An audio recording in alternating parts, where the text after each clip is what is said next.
Friends, welcome to my channel. నువ్వు లేక నేను లేను పార్ట్ 11. మీ అమ్మగారికి దూరంగా ఎక్కడికైనా వెళ్ళి మహా అమ్మని తీసుకుని వెళ్ళి సంతోషంగా బ్రతకండి బాబు అని పని మనిషి అంటుంది.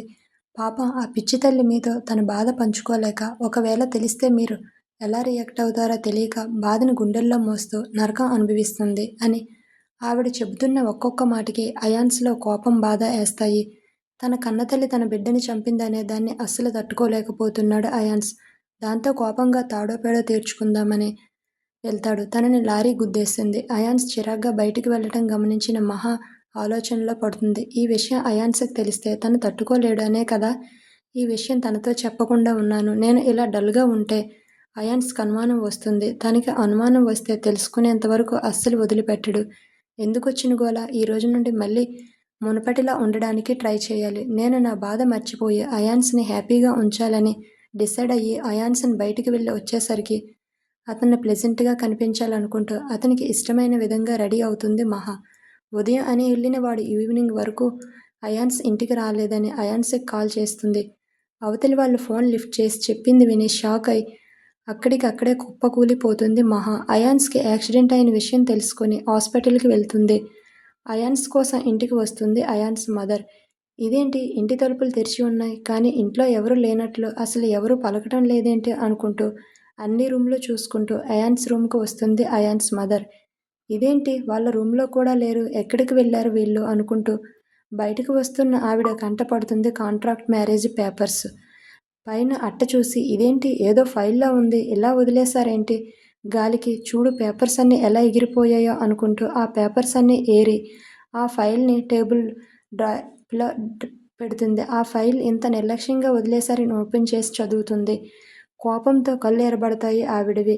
వీడు కాంట్రాక్ట్ మీద ఒక అమ్మాయి తీసుకుని వచ్చి ఇంట్లో పెట్టాడా? అంటే ఈ పిల్లంతా నాటకం అన్నమాట. ఎంత మోసం చేశారు నన్ను అసలు వీళ్ళని అని కోపంతో ఊగిపోతున్న ఆవిడికి కాల్ వస్తుంది. అయాన్స్కి యాక్సిడెంట్ జరిగినట్టు, ఈ హాస్పిటల్లో ఉన్నారని. ఆ కాల్ మరెవరో కాదు, మహా చేసి ఉంటుంది. వెళ్ళడమైతే వెళ్ళింది, కానీ మహా దగ్గర డబ్బులు లేవు. అయాన్స్కి సివియర్ యాక్సిడెంట్ అని చెప్పి డబ్బులు కడితే కానీ చేయమని చెప్తారు. ఏం చేయాలో అర్థం కాక తనకి ఎప్పుడు మనీ కావాలన్నా అయాన్స్ దగ్గర అడిగి తీసుకుంటుంది. అయాన్స్ ఎప్పుడైనా ఎక్కువ అమౌంట్ ఇచ్చి దాచుకో అన్నా వినదు. అలాగే తన కార్డ్స్ పాస్వర్డ్ చెబుతున్న ఎప్పుడు వినిపించుకోదు. నువ్వు ఎప్పుడు నాతో ఉంటావు కదా, మరి నాకు మనీ ఎందుకు వేరేగా అని ఇచ్చేస్తుంది తనకి. ఈ టైంలో తన దగ్గర డబ్బులు ఉండవు. ఆ విధంగా అయాన్స్ మదర్కి ఫోన్ చేస్తుంది. అమౌంట్ లేదు, ఎవరిని అడగాలో అర్థం కాక తనకి అటువంటి టైంలో గుర్తొస్తుంది అయాన్స్ మదర్. ఆవిడ దగ్గరైతే ఉంటుంది, ఆవిడ మాత్రమే ఇప్పుడు హెల్ప్ చేస్తుందని కాల్ చేస్తుంది మహా. సుమారు 10 రోజుల తర్వాత మెలకు వస్తుంది అయాన్స్కి. అయాన్స్కి స్పృహ రాగానే ముందుగా మహా కోసమే చూస్తాడు, కానీ తను ఉండదు. అయాన్స్ మదర్ ఉంటుంది. ఎందుకో ఆవిడ మొహం కూడా చూడాలనిపించదు అయాన్స్కి. తన బేబీని చంపిందనే బాధలో. అయాన్స్ కన్నా ఇప్పుడు ఎలా ఉంది, నీకు బాగుందా అంటూ వచ్చి తనని పలకరిస్తుంది. అయాన్స్ ఆవిడ మొహం కూడా చూడకుండా మహా ఎక్కడా అని అడుగుతాడు. నువ్వు ఇంకా తనని గురించి ఆలోచిస్తున్నావా? తను ఇంకా రాదు. రాదు అంటే ఏం చేసావు? తనని చంపేశావా తనని అని కంగారుగా బాధ కలగలిపి అడుగుతాడు అయాన్స్. లేదు, నీకు దూరంగా వెళ్ళిపోమని చెప్పాను, వెళ్ళిపోయింది. అయినా నాకు మీ ఫేక్ మ్యారేజ్ గురించి తెలిసిపోయింది అయాన్స్. నువ్వు ఎలా నన్ను మోసం చేశావు? నీకు పెళ్ళయిందని, అది మహా డబ్బు కోసమే నీకు భారీగా నటించడానికి వచ్చిందంటేనే తెలుస్తుంది తనది ఎంత చీప్ క్యారెక్టర్ అని. డబ్బు కోసం వ్యభిచారం చేయడానికి కూడా వెనకాడలేదు. అటువంటి అమ్మాయిలు అంటుంటే అది వినలేక అయాన్స్, స్టాప్ ఇట్ మమ్మీ, ఇంకొక మాట తన గురించి మాట్లాడితే బాగుండదు. నేను ఏం తప్పు మాట్లాడానని? నిజమే కదా చెప్పింది, డబ్బు కోసమే ఏమైనా చేస్తారో అటువంటి వాళ్ళు. తను కాదు అమ్మా, నువ్వే చేశావు, మీరే చేశారు ఏమైనా. ఏం మాట్లాడుతున్నావు అయాన్స్? నిజం అమ్మా, డబ్బు కోసం ఒక మనిషి ప్రాణం తీసే హంతకులు మీరు. ఒకటి అడుగుతాను చెప్పు, నీకు ఆ టీనా ఎందుకు నచ్చిందమ్మా? ఒకప్పుడు మన దగ్గర ఏమీ లేదని అందరి ముందు పెళ్లిపీటల మీద నుండి వెళ్ళిపోయిన తన మీద నీకు ఎందుకమ్మా అంత ప్రేమ? నా దగ్గర డబ్బులు లేనప్పుడు వెళ్ళిపోయింది, మనీ ఉన్న తర్వాత వచ్చింది. అప్పుడు నువ్వే ఆలోచించుకో అమ్మా. తను నన్ను ప్రేమిస్తుందో, నా వెనక ఉన్న మనీని ప్రేమిస్తుందో, కానీ నా మహా అలా కాదు. తన తమ్ముడు ఆపరేషన్కి మనీ అవసరమై తీసుకుంది, కానీ మీలాగా విచ్చలవిడిగా ఖర్చు పెట్టడానికి కాదు. నేను తన బాధ్యత, ప్రేమ చూస్తే తనని ప్రేమించటం మొదలుపెట్టాను. అయినా ఒకటి అడుగుతాను చెప్పమ్మా, ఒకప్పుడు మనం కూడా ఏమీ లేని వాళ్ళమే కదా. ఒక్కసారిగా మనకు డబ్బు ఉందని కళ్ళు నెత్తి మీదకి ఎందుకు ఎక్కుతాయమ్మా? ఆ డబ్బు ఉందని మీరు ఏం చేసినా చెల్లుతుందని మనుషుల్ని చంపేస్తారా అమ్మా మీరు? నువ్వు మహా గురించి ఏమన్నా? దరిద్రమనా? మరి ఒక ప్రాణం తీసిన నిన్ను ఏమనాలి? హంతకురాలని. అయాన్స్ ఏం మాట్లాడుతున్నావురా? నేను ప్రాణం తీయటమేంటి? అవును, నువ్వు హంతకురాలివే అమ్మా. ఇప్పుడిప్పుడే మహా కడుపులో ప్రాణం పోసుకుంటున్న నా బిడ్డని చంపిన హంతకురాలివి నువ్వు. ఆ మాట వినగానే ఆవిడ షాక్ అవుతుంది. అయాన్స్ ఏంట్రా నువ్వనేది? నిజం నిజం చెప్తున్నాను నేను. నువ్వు నా బిడ్డని చంపేశావమ్మా. ఆ రోజు నువ్వు మహాని తన్నటం మూలంగానే నా బిడ్డ చనిపోయింది. ఆ మాటకి ఆవిడ ఇంకా షాక్ అవుతుంది. అయ్యో దేవుడా, నా వల్ల ఎంత పెద్ద తప్పు జరిగింది. నిజం చెబుతున్నాను అయాన్స్. నాకు ఆ విషయం అస్సలు తెలీదు. ఏదో కోపంలో నీకు ఎంత కోపం వస్తే మాత్రం నువ్వు అలా ఒక ఆడపిల్లని తంతావా? అసలు నువ్వు ఆడదానివేనా అమ్మా? తను ఒక పక్క ప్రాణాలతో కొట్టుకుంటూ ఉంటే కనీసం ఒక ఆడదానిలా కాకపోయినా ఒక మనిషిలా తనకు హెల్ప్ చేయకపోగా ఈ విషయం నాతో చెబితే చంపేస్తానని వార్నింగ్ ఇచ్చావంట కదా. అసలు నిన్ను ఏమనాలి? నువ్వు అనుకోవచ్చు ఈ విషయాలన్నీ మహా నాకు చెప్పి మన ఇద్దరి మధ్య గొడవ పెట్టిందని. కానీ నాకు మహా ఇవేమీ చెప్పలేదు. పాపం పిచ్చిదమ్మా. తనని నన్ను నువ్వు చంపాలని చూసినా వద్దు, ఏమీ అనొద్దని, అత్తయ్యని ఏమీ అనొద్దంటూ చాలా ప్రాధేయపడింది. నువ్వు తనని చంపాలని చూసావు. తెలిసినా క్షమించిందమ్మా. తన బిడ్డని చంపినా కూడా కనీసం ఒక్క మాట కూడా చెడుగా చెప్పలేదు. ఈ బాధంతా తానే భరించింది. అంత మంచి అమ్మాయిని నువ్వు ఎన్నో మాటలు అన్నావు. నా జీవితంలో నుండి పంపించేశావు. నిన్ను ఏమనాలో నాకు అస్సలు అర్థం కావటం లేదు. నిన్ను అమ్మ అని పిలవటం కూడా లేదు. ఇంకెప్పుడు నాకు కనిపించుకో. అండ్ ఇంకొక విషయం, నా మహాకి ఏమైనా అయితే ఆ మరుక్షణమే నా శవాన్ని చూస్తావు. దృష్టిలో నాది కాంట్రాక్ట్ మ్యారేజ్ కావచ్చు, కానీ ఇంకొక విషయం చెప్పినా మేమిద్దరం పెళ్లి చేసుకున్న ఆ దేవుడు సాక్షిగా మా బంధాన్ని ఎవరు విడదీయలేరని కోపంగా చెప్పేసి అక్కడ నుంచి నిమిషం కూడా ఉండాలని లేదు. అక్కడ నుంచి వెళ్ళిపోతాడు అయాన్స్. అయాన్స్ చెప్పినవన్నీ విన్న అయాన్స్ మదర్ తల తిరుగుతున్నట్లు అవుతుంది. నా మూలంగా అసలు కళ్ళు తెరవని లోకం చూడని నా మనవడు చనిపోయాడా? అయ్యో, చేతులారా నేనే చంపేశానా? భగవంతుడా, ఎంత పెద్ద తప్పు చేశానో తెలియకుండా. అయినా అయాన్స్ చెప్పింది నిజమే. ఒకప్పుడు మేము కూడా ఏమీ లేని వాళ్ళమే. ఇప్పుడు డబ్బు చూసి నేను ఎందుకు ఇంత రాక్షసిలా తయారయ్యాను? నా కొడుకు బిడ్డని చంపేశాను. ఎన్నో కలలు కనాలి అనుకుని ఉంటుంది. మహాని తాను అన్న మాటలు, తాను చేసిందంతా గుర్తొచ్చి తన తప్పు తెలుసుకొని చాలా ఏడుస్తుంది ఆవిడ. డబ్బు ఉన్నంత మాత్రాన మనుషులు కాకుండా పోతారా? ఎంత పొరపాటు చేశాను నేను అని ఏడుస్తూ తలబాదుకుంటుంది. ఇన్ని పాపాలు చేసిన నేను అస్సలు బ్రతకకూడదు, నేను చచ్చిపోతానని బాధపడుతూ అక్కడే ఉన్న సిజర్తో కడుపు పొడుచుకోబోతుంది. కానీ ఒక చేయి తనని ఆపుతుంది. ఎవరని చూస్తే పని మనిషి. అమ్మగారు, ఏంటి మీరు చేస్తున్నది? ఎంతో పెద్ద తప్పు చేశాను సుబ్బమ్మ, నాకు ఇదే జరగాలి అంటుంది. అమ్మ, మీరు చేసింది తప్పే, కానీ అది ఏదో తెలియక చేశారు. కానీ ఇప్పటికైనా మహా అమ్మగారు మంచితనం తెలుసుకుని వాళ్ళని కలపండమ్మా. అయాన్స్ బాబు కూడా మీ మీద ఉన్న కోపం పోయి మళ్ళీ మామూలు మనిషి అవుతారు, మీతో మాట్లాడతారు అంటుంది. మీరు చనిపోవటం వల్ల ఉపయోగం లేదు. మంచి మాటలు చెప్పి ఇంటికి తీసుకుని వెళ్తుంది. కానీ అయాన్స్ ఆవిడతో అస్సలు మాట్లాడడు.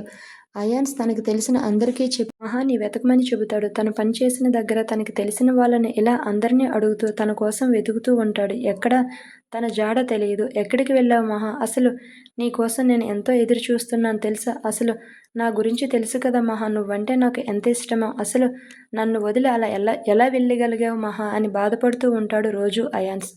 అయాన్స్ మదర్ కూడా తనకి తెలిసిన వాళ్ళకి చెప్పి మహాని వెతకమని చెబుతుంది. అమ్మగారు భోజనం చేయండి. అయాన్స్ తిన్నాడా? లేదమ్మా, నాకు వద్దు. అదేంటమ్మా, కొంచెం తినండి. వద్దు సుబ్బమ్మ, నాకు తినాలని లేదు. అయాన్స్ బాబు తినడం లేదని. మీరు తినకుండా ఉంటే ఎలా అమ్మా? నా కొడుకు తినకుండా ఉంటే నేను ఎలా తినగలను చెప్పు సుబ్బమ్మ. వాడు అలా ఆ అమ్మాయి గురించి పిచ్చివాడులా అయిపోయి తిండి నిద్ర మానేసి వెతుకుతున్నాడు. కనీసం తన ఆరోగ్యం కూడా పట్టించుకోవట్లేదు. నాకు ఎలా ముద్ద దిగుతుంది చెప్పు అని అంటుంది అయాన్స్ మదర్. నేను అస్సలు అనుకోలేదు నా కొడుకు ఇంతలా ఆ అమ్మాయిని ప్రేమిస్తున్నాడని. వాళ్ళ కాంట్రాక్ట్ చూడగానే నాకు చాలా కోపం వచ్చింది. ఇన్ని రోజులు నన్ను మోసం చేశారని కూడా, నాకు ఇష్టం లేని పెళ్లి చేసుకున్నారని. నాకు మాత్రమే కాదు, ఎవరికైనా ఉంటుంది కదా. కొడుకు బాగా ఉన్న ఇంట్లో ఉన్న అమ్మాయిని పెళ్లి చేసుకోవాలని, మనకు నచ్చిన వాళ్ళనే చేసుకోవాలి, వాడి జీవితం బాగుండాలని. కానీ నాకు వ్యతిరేకంగా జరిగేసరికి చాలా కోపం వచ్చింది. ఆ కోపంలో నేను ఒక మనిషిని అనేది మర్చిపోయి ఒక మృగంలా ప్రాణాలు తీశాను. నా చేతులారా నా వంశంకురాన్ని దూరం చేశానని అనుకుంటుంది. అప్పటికి కానీ నాకు తెలియదు నేను ఎంత పెద్ద సరిదిద్దుకోలేని పెద్ద తప్పు చేశానని. బాధపడుతున్న ఆవిడిని చూస్తే నాకు చాలా బాధేస్తుంది సుబ్బమ్మకి. అందుకే నేనేం మన పెద్దవాళ్ళు అనేది తన కోపమే తన శత్రువు, తన శాంతమే తనకి రక్ష అని ఆ రోజు ఆమె కోపంగా కాకుండా శాంతంగా ఆలోచించుంటే తెలిసుండేది వాళ్ళిద్దరి మధ్య ప్రేమ. అప్పుడు ఇలా బాధపడే అవకాశం ఉండేది కాదు అనుకుంటూ ఆమెను బ్రతిమలాడి ఒక ముద్ద తినేలా చేస్తుంది. అయాన్స్ రూమ్లో మహా ఫొటోస్ అన్నీ తగిలించి ఉంటాయి. వాటిని చూస్తూ వాటితో మాట్లాడుతూ ఉంటాడు అయాన్స్. ఎక్కడికి వెళ్ళావు మహా? నన్ను విడిచి నీకు ఎలా వెళ్ళాలనిపించింది అని బాధపడుతూ ఉంటాడు అయాన్స్. అయాన్స్ బాబు చెప్పండి ఆంటీ. బాబు ఏంటి బాబు ఇలా అయిపోయారు? మీరు ఈ రూమ్ దాటి ఇప్పటికి 3 నెలలు అవుతుంది. ఇలా అయితే ఎలా అయాన్స్ బాబు? మహా అమ్మని తలుచుకుంటూ మీరు ఇలా అయిపోతే ఎలా? మరేం చేయను ఆంటీ? ప్రాణంగా ప్రేమించిన మహా దూరం అయితే ఇలా కాకుండా ఇంకెలా ఉంటాను నేను? మీరు ఇలానే ఉంటే మహా అమ్మ తిరిగి వస్తుందా బాబు? లేదు కదా. రేపటి రోజు మహా అమ్మ ఒకవేళ నిజంగా వచ్చినా ఇలా అయిపోయిన మిమ్మల్ని చూసి తన వల్ల ఇలా అయిపోయారని చాలా బాధపడుతుంది. అందుకని ప్లీజ్ బాబు మీరు ఇలా ఉండొద్దు అని చెబుతూ ఉంటుంది సుబ్బమ్మ. అయాన్స్ అయాన్స్ బాబు అయాన్స్ అంటూ ఆయాసపడుతూ ఇంట్లోకి అరుస్తూ వస్తుంది అయాన్స్ మదర్. ఎవరు అలా అరుస్తూ వస్తుందని తన రూమ్ నుండి కిందకు వస్తూ వాళ్ళ మదర్ని చూసి, ఆంటీ ఈవిడని ఇక్కడి నుంచి వెళ్ళిపోమ్మని చెప్పండి. ఈవిడని చూస్తూ ఉంటే నాకు చాలా కోపం వస్తుంది. నాకు తెలుసు అయాన్స్ నీకు నాతో మాట్లాడడం అలాగే నా మొహం చూడడం కూడా ఇష్టం లేదని. కానీ నీతో అర్జెంటుగా ఒక విషయం చెప్పాలి. అందుకే వచ్చాను. ఆంటీ నాకు ఆవిడతో మాట్లాడని లేదు. అలాగే ఆమె చెప్పే మాటలు ఏవీ వినాలని లేదు. వెళ్ళిపోమ్మని చెప్పండి. అది కాదు బాబు. నీతో నేను ఒక ముఖ్యమైన విషయం చెప్పాలి. అది కూడా మహా గురించి.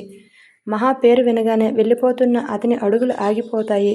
అవును బాబు నేను మహాని చూశాను. ఆ మాటకి సంతోషపడుతూ అవును మహాని చూసావా? ఎక్కడ చూసావు తనని? ఎలా ఉంది?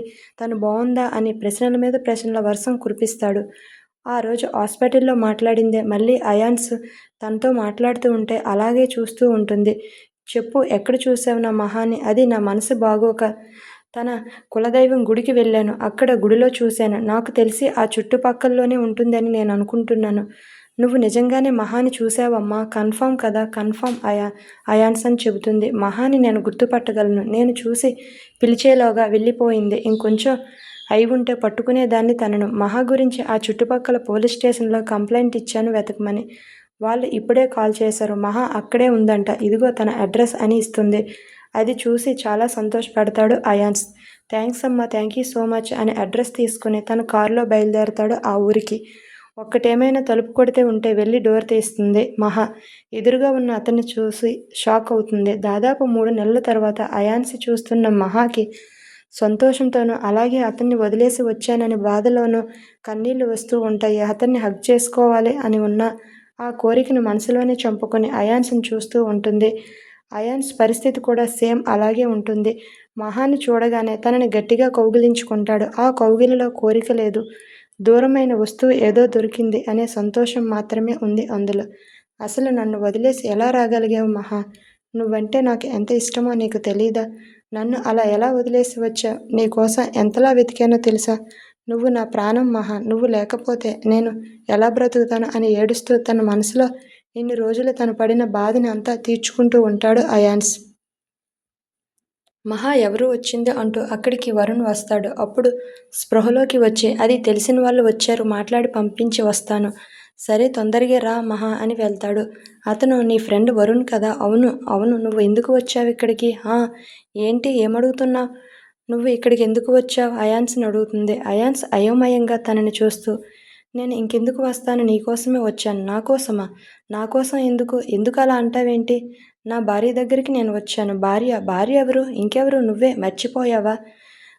అది కాంట్రాక్ట్ అయాన్స్. నేను కొన్ని రోజులు మాత్రమే నీకు భారీగా నటించడానికి వచ్చాను. నువ్వు నేను చేసుకున్న అగ్రిమెంట్ అయిపోయింది కదా. ఏం మాట్లాడుతున్నావు మహా? అసలు మైండ్ ఉండే నువ్వు మాట్లాడుతున్నావా అని అయాన్స్ కోపంగా అడుగుతాడు.